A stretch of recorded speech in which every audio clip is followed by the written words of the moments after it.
پہلے نصرت شمسی صاحبہ کے بارے میں. نصرت شمسی پناہگاہ کے آئینے. کبھی کبھی خواب اس طرح شاندار تعبیر ہوتے ہیں کہ دیکھنے والوں کے لیے آئیڈیا بن جاتی ہے. بچپن کے دنوں میں باندوں کی چارپائی پر لیٹ کر چمکتے چاند کو تکنے والی ننھی الہڑ بچی کو اس وقت یہ پتہ نہیں تھا کہ ایک دن میں بھی ادب کے افق پر اسی طرح چاند بن کر جگمگاؤں گی. ننھی منھی آنکھوں نے جو سپنے دیکھے تھے وقت کے ساتھ دل کی لگن نے وہ سچ کر دکھائے. بچپن میں رسائل و جرائد پر لکھے ادیبوں کے نام پر چلنے والا وہ قلم آج اپنے اصل نام سے خود نہ صرف رسائل و جرائد میں نئی نئی تحقیقات شامل کر رہا ہے بلکہ ماہ تمام، اوڑھنی، تاج محل اور پناہگاہ جیسے افسانوی مجموعوں کی شکل میں افسانوی ادب میں خوبصورت اضافے کا سبب بن رہا ہے.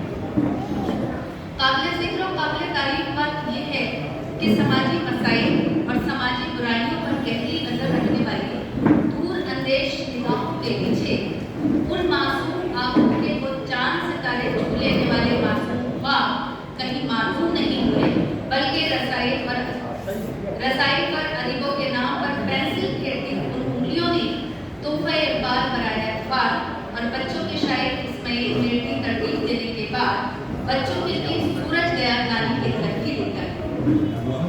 ان تمام کتب کے خالق محترمہ نصرت شمسی جو نہ صرف میری مخلص بہن اور دوست ہیں بلکہ تدریسی میدان میں میری بہت پرانی گلی ہونے کے ساتھ ساتھ متعدد سیمینار اور ادب محافل کی مثال ہیں.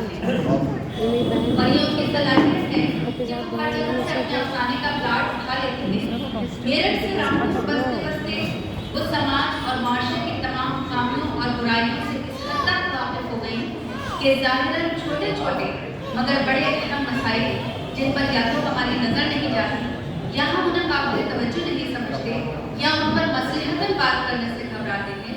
نصرت صاحبہ ان مسائل کے نتائج کو محسوس کرتے ہوئے اس طرح قلم بند کرتی ہیں کہ قاری اس کو پڑھنے کے بعد یہ سوچنے پر مجبور ہو جاتا ہے کہ واقعی یہ تو قابل غور بات ہے.